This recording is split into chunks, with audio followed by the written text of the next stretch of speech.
그날 곧 그 주간의 첫날 저녁에 제자들은 유대 사람들을 두려워해 문들을 걸어 잠그고 모여 있었습니다. 그때 예수께서 오셔서 그들 가운데 서서 말씀하셨습니다.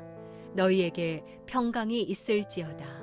이렇게 말씀하신 뒤 예수께서는 제자들에게 자신의 손과 옆구리를 보여주셨습니다. 그러자 제자들은 주를 보고 기뻐했습니다.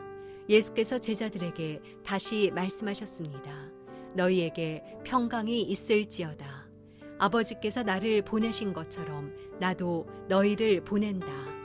이 말씀을 하시고 나서 제자들을 향해 숨을 내쉬며 말씀하셨습니다. 성령을 받으라. 만일 너희가 누구의 죄든지 용서하면 그 죄는 사함받을 것이요 용서하지 않으면 그 죄는 그대로 있을 것이다. 12 제자 중 하나인 디두모라 불리는 도마는 예수께서 오셨을 때에 제자들과 함께 있지 않았습니다. 그래서 다른 제자들이 그에게 우리가 주를 보았소 하고 말했으나 도마는 그들에게 내가 내 눈으로 그분의 손에 있는 못자국을 보고 내 손가락을 그 못자국에 넣어보며 내 손을 그분의 옆구리에 넣어보지 않는 한 나는 믿을 수 없소 하고 말했습니다. 8일 후에 예수의 제자들이 다시 그 집에 모였고 도마도 그들과 함께 거기 있었습니다. 문이 잠겨 있었는데 예수께서 들어와 그들 가운데 서서 말씀하셨습니다. 너희에게 평강이 있을지어다. 그러고 나서 예수께서 도마에게 말씀하셨습니다. 내 손가락을 이리 내밀어 내 손을 만져보고 내 손을 내밀어 내 옆구리에 넣어보아라. 그리고 믿음 없는 사람이 되지 말고 믿는 사람이 되라. 도마가 예수께 대답했습니다. 내 주시며 내 하나님이십니다. 그러자 예수께서 도마에게 말씀하셨습니다. 너는 나를 보았기 때문에 믿느냐? 보지 않고도 믿는 사람은 복이 있다. 이 책에는 기록되지 않았지만 예수께서는 제자들 앞에서 다른 많은 표적들을 행하셨습니다. 그러나 이것들이 기록된 목적은 여러분들로 하여금 예수가 그리스도이시며 하나님의 아들이심을 믿게 하고 또 믿어서 예수의 이름으로 생명을 얻도록 하기 위함입니다. 한 주간의 첫날 이 아침에 함께 말씀을 나누게 되어 하나님 앞에 감사합니다. 이제 우리가 어제 부활주의를 보내고 다시 원래대로 하나님 말씀으로 하나님 나라 누리는 나의 하루 아침 기도회를 함께 갖도록 하겠습니다. 오늘 우리가 나눈 말씀은 요한복음 20장 19절에서 31절의 말씀입니다. 예수님께서 부활 뒤에 제자들뿐만 아니라 많은 이들에게 그 부활의 모습으로 나타나셨습니다. 그 중에서 오늘 본문 가운데 있던 사람들, 즉 예수님의 제자들 가운데 예수님께서 그들을 찾아오셨습니다. 그런데 오늘 말씀을 보면 그들의 상황이 우리의 시선을 주목하게 합니다. 19절에 그 제자들은 두려움 가운데 있었습니다. 왜 두려웠을까요?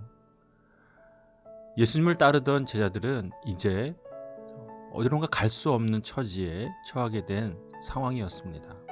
주변의 시선도 곱지 않았고 이미 예수님을 십자가에 못 박았던 많은 유대 지도자들 뿐만 아니라 바리새인들도 제자들을 눈여겨보고 있었기 때문에 그들은 한 곳에 모여 두려움 가운데 머물게 되어 있었습니다. 그런 그들을 예수님께서 찾아오셔서 오늘 말씀을 전하십니다. 무슨 말씀입니까? 너희에게 평강이 있을지어다 라고 하시며 평강을 그들에게 전하십니다. 그들에게 가장 필요했던 것은 마음의 평안입니다.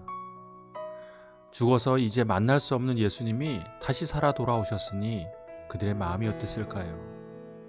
금세 그들의 마음 가운데는 희망과 또 소망이 가득 찼을 것입니다.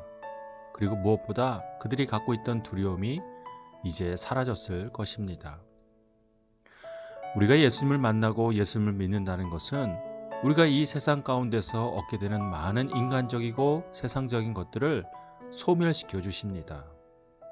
세상의 가치와 세상의 이념과 세상의 가르침을 통하여 우리가 휩쓸릴 때마다, 무엇보다 악하고 더러운 영에게 유혹받을 때마다, 그리고 무엇보다 삶의 문제로 우리가 어려움을 겪을 때마다 예수님께서는 우리에게 찾아오셔서 우리 마음 가운데 평안을 전해주십니다. 그래서 오늘 본문 가운데 보면 너에게 평강이 있을지어다, 평강이 있을지어다, 평강이 있을지어다.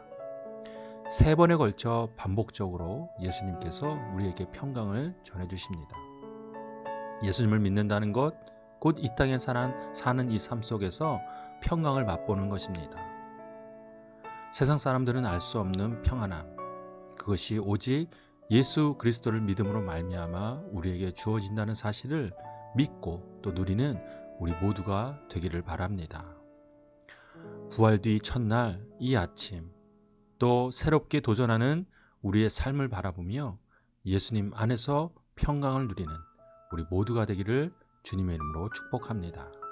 오늘 하루도 하나님 말씀으로 온전히 하나님 나라 누리는 하루가 되기를 또한 축복합니다.